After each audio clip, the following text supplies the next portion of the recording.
அப்போ உள்ளூரில் யார் இதை ரன் பண்ணுறாங்களோ அவங்க தான் லையபிள்னு ஆகிடுது. இப்போ அதானிங்க வந்து எடுத்து நடத்துகிறாரு அப்படின்னா அவர் தான் லையபிள்னு. சரி, அவருக்கு வந்து முழுமையான பொறுப்பு அவர்கிட்ட கொடுத்துறாங்களா அப்படின்னு கேட்டிங்கன்னா அதுவும் கிடையாது.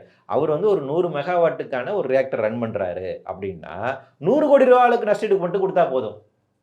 அதாவது வந்து ஒரு 1000 பேர் இறந்து போயிடுறாங்க. ஒரு விபத்து வருதுன்னு சொல்லலாம். அல்லது ஒரு 100 பேர் இறந்து போறாங்க. இல்ல 30, 40 பேர் இறந்து போறாங்க.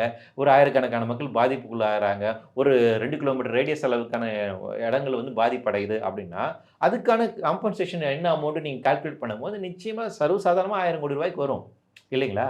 ஆனா ரூ. 100 கோடி அளவுக்கு நீங்க குடுத்தா போதும் அப்படின்னு அது ஃபிக்ஸ் பண்றாங்க. ஓகே. அதுவே வந்து ஒரு 750 மெகாவாட்ஸ் அளவுக்கு ரன் பண்றீங்க அப்படின்னா 300 கோர்ஸ் அப்படின்னு சொல்றாங்க. அதுக்கு மேல ஒரு 1000 மெகாவாட்ஸ்க்கான ரன் பண்றீங்கன்னா ரூ. 3000 கோடி. அப்ப அதிகபட்சமாக அவங்க இழப்பீடு தர வேண்டிய அமௌண்ட் அப்படிங்கிறது 3000 crores அப்படின்னு ஃபிக்ஸ் பண்ணிடுறாங்க. சரி, அதையும் தாண்டி வரக்கூடிய இதுக்கான யார் பொறுப்புன்னு பார்த்தீங்கன்னா, சென்ட்ரல் கவர்ன்மெண்ட். அப்போ ஓகே. ஒன்றிய அரசாங்கம் மக்களுடைய வரிப்பணத்தை எடுத்து குடுப்பாங்க. யார காப்பாத்துறதுக்காக? தனியாரை பாதுகாப்பதற்காக.